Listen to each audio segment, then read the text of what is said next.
Argentina শুধু দুটি মানুষকে পায়নি, পেয়েছে দুটি অমূল্য রত্ন। একজন মাঠের জাদুকর, সর্বকালের সেরাদের একজন, লিওনেল মেসি, আর অন্যজন বেঞ্চের নীরব স্থপতি, আর্জেন্টিনার স্বপ্নকে বাস্তবে রূপ দেওয়া মানুষ, লিওনেল স্কালোনি। একজন নিজের পায়ের জাদুতে পুরো বিশ্বকে মুগ্ধ করেছেন, আরেকজন নিজের কৌশল আর নেতৃত্বে গড়ে তুলেছেন এক অদম্য আর্জেন্টিনা দল। তাদের হাত ধরেই শেষ হয়েছে 28 বছরের অপেক্ষা। এসেছে 2021 সালের কোপা আমেরিকা, 2022 সালের ফিনালিসিমা, 2022 সালের ফিফা বিশ্বকাপ এবং 2024 সালের কোপা আমেরিকার শিরোপা। আজ যদি আর্জেন্টিনা বিশ্ব ফুটবলের অন্যতম সেরা দল হয়ে থাকে, তবে তার পেছনে সবচেয়ে বড় অবদান এই দুই কিংবদন্তির। একজন আমাদের অধিনায়ক, আরেকজন আমাদের স্বপ্নের কারিগর।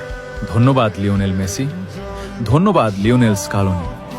তোমাদের নাম আর্জেন্টিনার ইতিহাসে চিরকাল স্বর্ণাক্ষরে লেখা থাকবে।